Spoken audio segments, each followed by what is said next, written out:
बलदेव राम जी और नारायण लक्ष्मण आनंद पूर्वक 3 खंडों पर शासन कर रहे थे।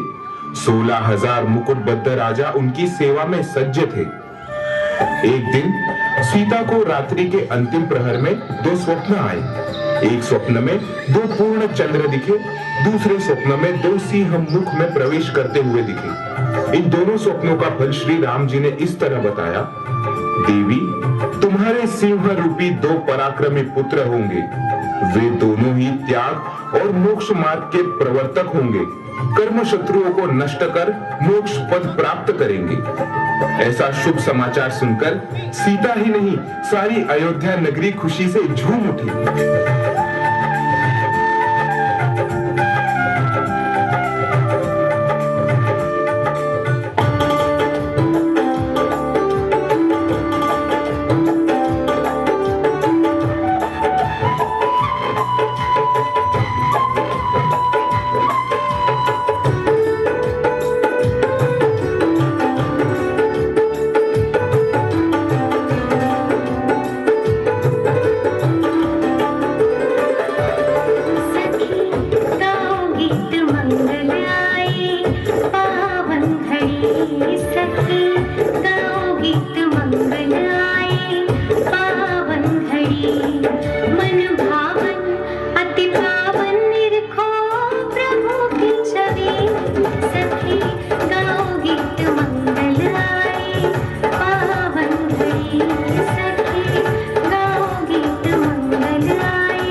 महाराज, आपसे मिलने कुछ नागरिक आए हैं। आपसे कुछ गंभीर चर्चा करना चाहते हैं।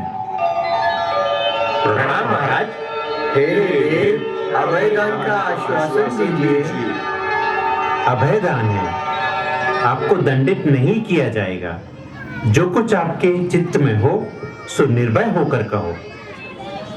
हे राजाओं के राजा नरोत्तम, आपके संपूर्ण अयोध्यावासी पीड़ित हैं। क्या कहा? मेरे राज्य में पीड़ा? कारण क्या है? प्रजाजन आपके शासन को दूषित शासन कह रहे हैं। दूषित शासन? क्यों? अयोध्या वासियों का कहना है कि आप रानी सीता के मोह से ग्रसित हैं। ऐसा कहने का कारण क्या है? प्रजाजनों का कहना है आपने लंकेश से लौटी रानी सीता को मोहवश रखा है। वरना पराये घर प्रवास करके आई स्त्री को सज्जन पुरुष दूर से ही त्याग देते हैं। ओह, ये मैं क्या सुन रहा हूँ? पूरे राज्य में व्यभिचार फैल रहा है। बलवान निर्बल के स्त्रियों का अपहरण कर रहे हैं। अपहरण के बाद स्त्रियां पुनः वापस आ रही हैं। सभी आपका उदाहरण देकर परिवारजनों से दुहाई कर रहे हैं कि जब अयोध्यापति न्याय सिंहासन पर बैठकर रावण के यहाँ से लौटी सीता को रख सकते हैं, तो आपको क्या आपत्ति है? राज्य में एक दो व्यक्ति ही ऐसा नहीं कर रहे हैं, बल्कि संपूर्ण राज्य इस तरह की चर्चाओं में शामिल है। महाराज, राज्य की मर्यादाओं का उल्लंघन हो रहा है। राज्य की मर्यादा बनी रहे, नारियां शीलव्रती रहे, इसके लिए अब आपको ही कुछ सोचना है। एक ने तो ऐसा भी कह दिया अपनी पत्नी को कि मैं राजा राम जैसा मोही और स्त्री प्रेमी नहीं हूँ, जो पर पुरुष के यहाँ से लौटी स्त्री को सिंहासन पर बिठा रखा है। हे न्यायाधीश, न्याय करे। हे प्रजा पालक, प्रजा की रक्षा करे। चरित्र से भ्रष्ट होते राज्य को समय रहते संभाल ले, अन्यथा ये अवर्णवाद रघुकुल की कीर्ति पर महाकलंक बनकर बैठेगा। महाराज, रघुकुल की कीर्ति को बचाए। महाराज, राज सिंहासन की मर्यादा की रक्षा करें। महाराज, लुप्त होती शील को पुनः जयवंत करे। महाराज, आपके बिना हमारा कोई नहीं है जहां हम यह व्यथा लेकर जाएं। आप सभी की शिकायतों पर ध्यान दिया जाएगा।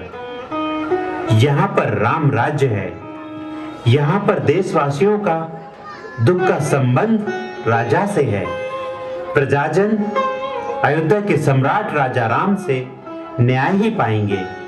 अन्याय रघुकुल की रीत नहीं, रघुकुल की कीर्ति जयशील है, जयशील थी और जयशील ही रहेगी। अयोध्यावासी निश्चिंत रहे। हमें अपने राजा से यही उम्मीद थी। अयोध्या के राजा रामचंद्र की जय, जय, जय।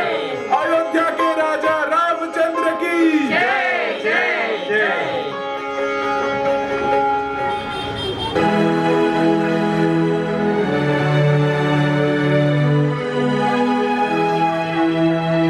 ये कैसा अवसर आया, प्रभु राम को दुख ने सताया।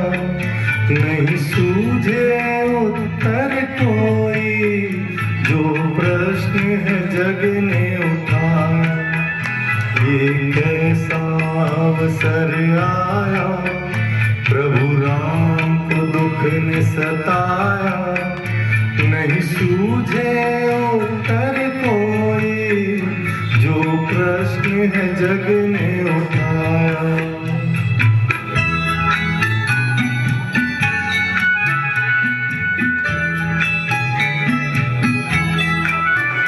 है निर्दोष न्यारी सीता, जिसने दिल हर का जीता। उस पे ही उंगली उठाई, ये दुनिया रास नाई। तज दूं कैसे वो सीता, पल पल है साथ निभाया, नहीं सूझे उत्तर कोई, जो प्रश्न है जग ने उठाया। ये कैसा अवसर आया, प्रभु राम को दुख ने सताया, नहीं सूझे उत्तर कोई, जो प्रश्न है जग ने उठाया। भावना और कर्तव्य का ये कैसा अंतर्द्वंद है। क्या राजा मनुष्य नहीं होता? उसकी कुछ भावनाएं, संवेदनाएं नहीं होती?